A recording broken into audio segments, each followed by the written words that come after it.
Hi friends, എല്ലാവരും സുഖമായിട്ടിരിക്കണമെന്ന് വിശ്വസിക്കുന്നു.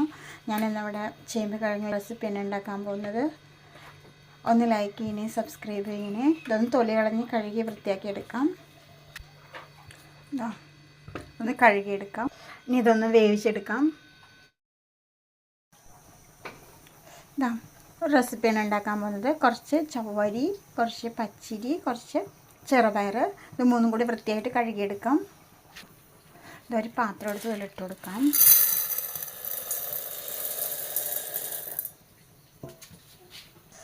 ഇതൊരു പാത്രത്തിലിട്ടിട്ട് വേവാൻ ആവശ്യമുള്ള വെള്ളം ഒഴിച്ച് കൊടുത്തിട്ടുണ്ട്. ഇതിന് വേവിച്ചെടുക്കണം. ഇതാ നമ്മളിത് വേവാനിട്ടത് ഇടയ്ക്കിടയ്ക്കൊന്ന് ഇളക്കി കൊടുക്കണ്ടായിരുന്നില്ലെങ്കിൽ അടിക്ക് പിടിക്കും. വെന്തിട്ടുണ്ട്, മതിയാവും. ഇതാ ഒരു കടായി അടുപ്പത്ത് വെച്ച് 1 ടേബിൾ സ്പൂൺ നെയ്യ്. ഇനി വേവിച്ചത് അതിലോട്ട് ഇട്ട് കൊടുക്കാം. ഇത് ഞാൻ എല്ലാം ഇട്ട് കൊടുത്തിട്ടുണ്ട്.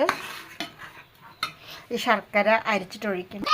ഞാൻ ഒഴിച്ച് കൊടുത്തിട്ടുണ്ട്. അരിച്ചിട്ട് ഒഴിച്ച് കൊടുക്കാൻ. ഇതപ്പോൾ ഒന്ന് കുറുകി വന്നിട്ടുണ്ടെല്ലാം. ഇനി ഇതിലോട്ട് ഒരു തേങ്ങ ചിരവി ചെയ്തിട്ട് കൊടുത്തു.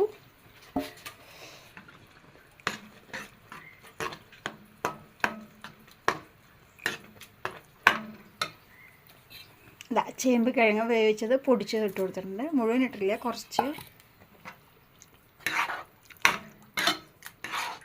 ഇതെല്ലാം കൂടി ഒന്ന് വെന്ത് വന്നോട്ടെ. അങ്ങനെ ഏകദേശം നമ്മൾ കുറുകി വന്നിട്ടുണ്ട്.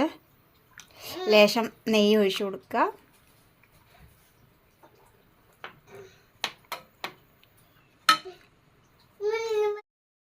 ഇതങ്ങനെ നമ്മളെ റൈസ് കൊണ്ടുള്ളതുണ്ട്. അതിപ്പോൾ ഇങ്ങനെ റെഡിയായി കിട്ടിയിട്ടുണ്ട്. വളരെ ടേസ്റ്റിയാണ്, ഹെൽത്തിയാണ്.